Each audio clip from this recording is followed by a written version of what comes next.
Hey guys, Harley-Davidson has released an update on their site for the Skyline OS for the new infotainment centers. So we're going to take a look at that and get that installed right now.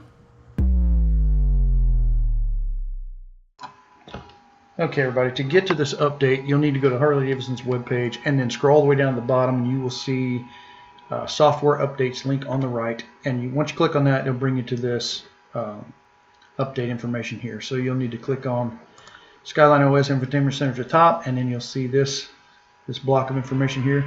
These two are your updates. This one at the top is for the amplifier, which is included in this update right here.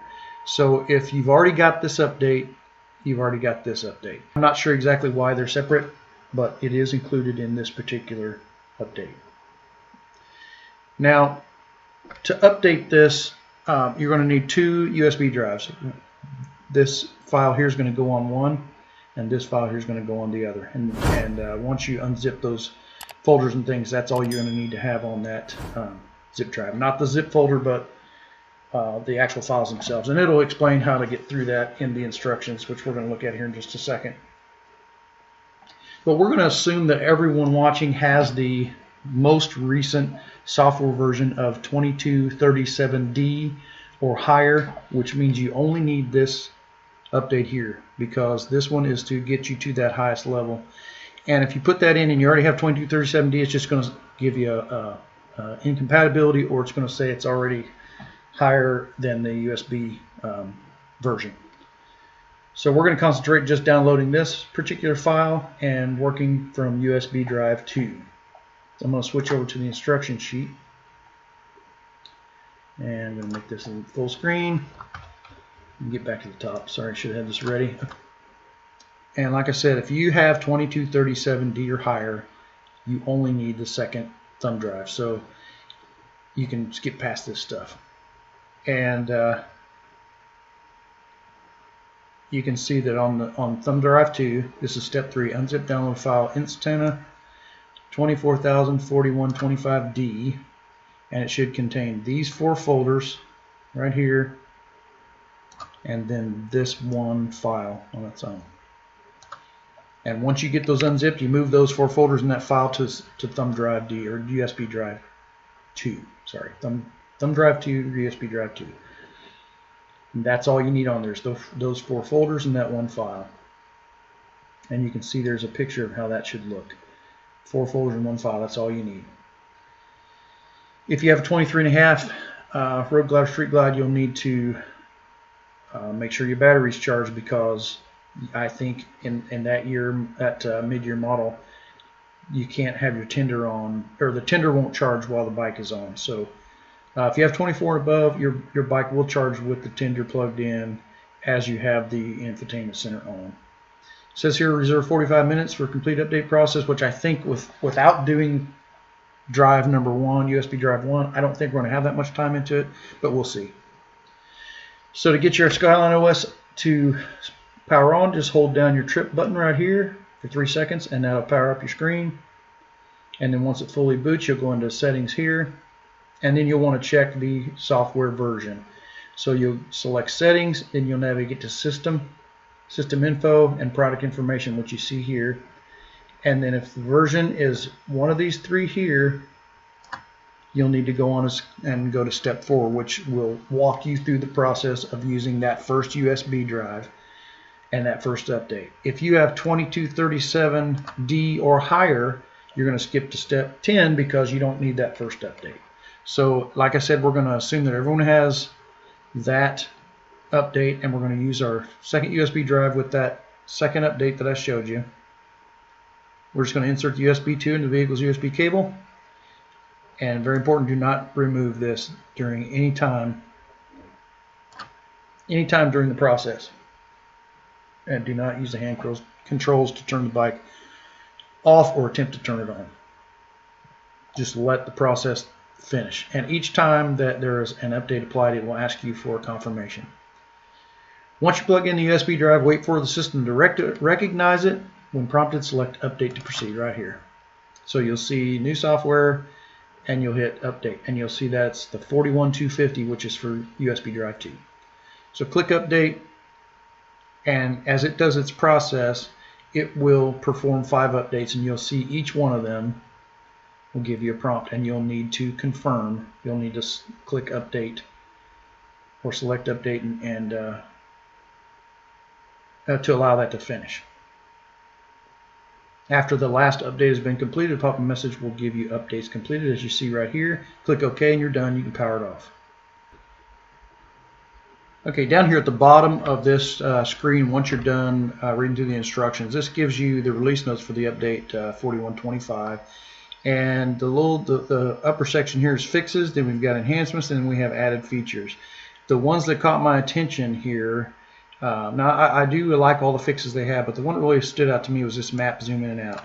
And that is basically you can use the left hand up and down buttons on your switch pack to zoom in and out of the map, which is amazing, because before you had to tap 1 finger or 2 fingers to zoom in and out, and that's pretty difficult, plus a little bit dangerous while you're riding down the road. So that is an awesome update to have a map zoom in and out with the left hand up and down buttons. Another thing that I really like is the enabling of the over-the-air updates, which should allow us, after this update is installed, when anything is pushed out, you can just basically connect it to your home Wi-Fi and download it that way and update it. You don't have to mess with these USB drives and things like that. So those are the 2 that really stuck out to me. Now, some of the fixes that I'm happy to see, one is this intermittent mix display high contrast dark mode. I've had that show up on my bike, and I'm sure a lot of others have too, where you see the screen in different colors. Like my gauges would be the high contrast white, and then the rest of it would be dark. Look like something's missing. Basically it's just those 2 modes were intermingling with each other. And there was some intermittent CarPlay function problems where you'd connect your CarPlay, and then going down the road it'd just disconnect or for no reason, whatever. I don't use CarPlay, so that didn't affect me at all, but I know there are a lot of people that do use it, and that's going to be a nice welcome fix as well. Okay, so I've got the infotainment center booted up, and I do have my Tinder connected, because as I stated before, that 24 and above you can have your Tinder on. It will charge while the infotainment center is turned on. So what I'm going to do is I have my USB-C drive right here. I'm going to plug it in right here to the connector. I'm going to try to. Okay, there we go. Now we're going to wait for that to get recognized. You see it says USB disk 3.0 connected. There we go. So it's it found the new update. So I'm going to just click update here, and immediately shut off.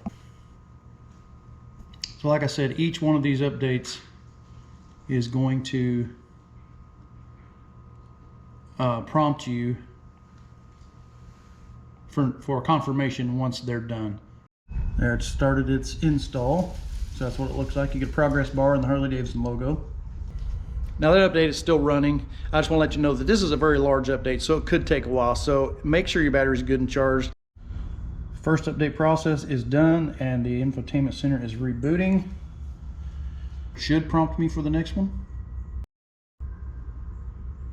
Okay, so you see the next update prompt is there. And now just a reminder, be patient, because it does take the infotainment center a few minutes to reboot, and then it will re-recognize your drive and move on to the next update. There are 5 updates you should get, or 5 prompts you should see when you start this update process. So don't get impatient and think that it's done. Just wait it out and you'll see these pop up. So I'm going to go ahead and click update on that one as well. And that one says it'll take 15 minutes. It only took a few seconds. And it's restarting. So again, you have to let that system completely reboot back up, because if you don't, you're going to be missing some updates and you might break your system, and definitely don't want to do that. So just wait it out, and it will definitely come back up with another prompt. And as you see right there, it looks like it's done. It's not done. Again, just be patient and wait for it to load up all the way. And when it is done, it will tell you updates are complete. So as long as you don't do anything until updates are complete, as far as turning off the bike, you should be fine. See, there's the third prompt. So I'm going to click OK. I'm going to let it run its course. Okay, so you see the last update here is going to be the amplifier software update. Just going to click update and let it do its thing.